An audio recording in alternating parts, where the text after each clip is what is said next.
व्यवस्था विवरण अध्याय 3। बाशान के लोगों के साथ युद्ध। तब हम मुड़कर बाशान के मार्ग से चढ़ चले और बाशान का ओग नामक राजा अपनी सारी सेना समेत हमारा सामना करने को निकल आया कि एद्रेई में युद्ध करे। तब यहोवा ने मुझसे कहा, उससे मत डर, क्योंकि मैं उसको सारी सेना और देश समेत तेरे हाथ में किए देता हूँ। और जैसा तूने हेशबोन के निवासी एमोरियों के राजा सीहोन से किया है, वैसा ही उससे भी करना।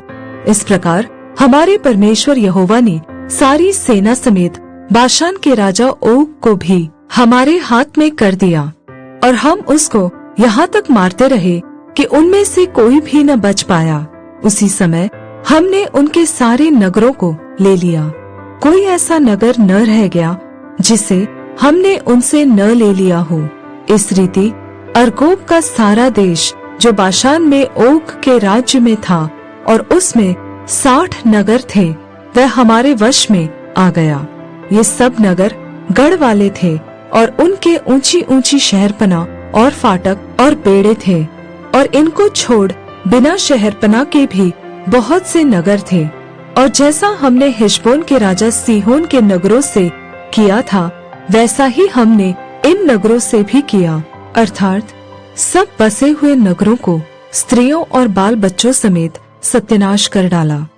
परंतु सब घरेलू पशु और नगरों की लूट हमने अपनी कर ली। इस प्रकार हमने उस समय यरदन के इस पार रहने वाले एमोरियों के दोनों राजाओं के हाथ से अर्नोन के नाले से लेकर हेर्मोन पर्वत तक का देश ले लिया।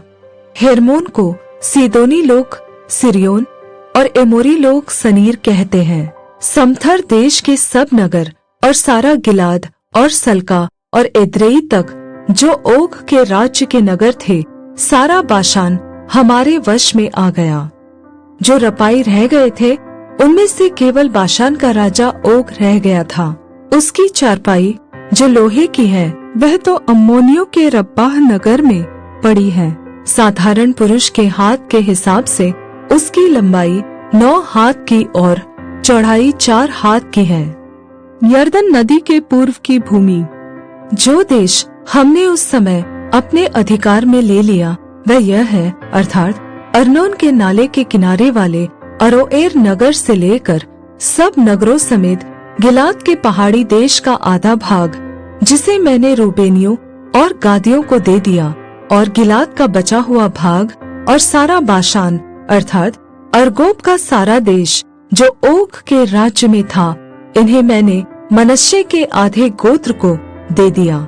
सारा बाशान तो रपाइयों का देश कहलाता है, और मनश्शेई याईर ने गशूरियों और माका वासियों की सीमा तक अर्गोब का सारा देश ले लिया, और बाशान के नगरों का नाम अपने नाम पर हब्बोत याईर रखा, और वही नाम आज तक बना है।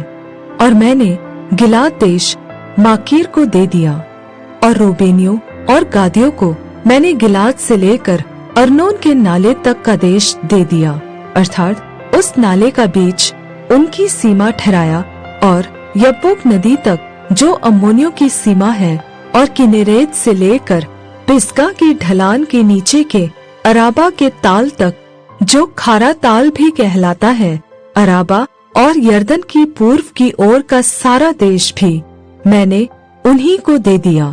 उस समय मैंने तुम्हें यह आज्ञा दी, तुम्हारे परमेश्वर यहोवा ने तुम्हें यह देश दिया है कि उसे अपने अधिकार में रखो। तुम सब योद्धा हथियारबंद होकर अपने भाई इस्राएलियों के आगे आगे पार चलो। परंतु तुम्हारी स्त्रियां और बाल बच्चे और पशु, जिन्हें मैं जानता हूँ कि बहुत से हैं, वह सब तुम्हारे नगरों में जो मैंने तुम्हें दिए हैं रह जाए। और जब यहोवा तुम्हारे भाइयों को वैसा विश्राम दे जैसा कि उसने तुमको दिया है, और वे उस देश के अधिकारी हो जाए जो तुम्हारा परमेश्वर यहोवा उन्हें यरदन पार देता है, तब तुम भी अपने अपने अधिकार की भूमि पर जो मैंने तुम्हें दी है लौटोगे। फिर मैंने उसी समय यहोशू से चिताकर कहा, तूने अपनी आँखों से देखा है कि तेरे परमेश्वर यहोवा ने इन दोनों राजाओं से क्या क्या किया है, वैसा ही यहोवा उन सब राज्यों से करेगा जिनमें तू पार होकर जाएगा। उनसे न डरना, क्योंकि जो तुम्हारी ओर से लड़ने वाला है वह तुम्हारा परमेश्वर यहोवा है। मूसा का कनान में प्रवेश निषेध। उसी समय मैंने यहोवा से गिड़गिड़ाकर विनती की, हे प्रभु यहोवा, तू अपने दास को अपनी महिमा और बलवंत हाथ दिखाने लगा है। स्वर्ग में और पृथ्वी पर ऐसा कौन देवता है जो तेरे से काम और पराक्रम के कर्म कर सके। इसलिए मुझे पार जाने दे कि यरदन पार के उस उत्तम देश को, अर्थात उस उत्तम पहाड़ और लबानोन को भी देखने पाऊं। परंतु यहोवा तुम्हारे कारण मुझसे रुष्ट हो गया और मेरी न सुनी। किंतु यहोवा ने मुझसे कहा, बस कर, इस विषय में फिर कभी मुझसे बातें न करना। पिस्गा पहाड़ की चोटी पर चढ़ जा और पूर्व, पश्चिम, उत्तर, दक्षिण चारों ओर दृष्टि करके उस देश को देख ले, क्योंकि तू इस यरदन के पार जाने न पाएगा। और यहोशू को आज्ञा दे और उसे ढाढ़स देकर दृढ़ कर, क्योंकि इन लोगों के आगे आगे वही पार जाएगा, और जो देश तू देखेगा उसको वही उनका निज भाग करा देगा। तब हम बेतपोर के सामने की तराई में ठहरे रहे।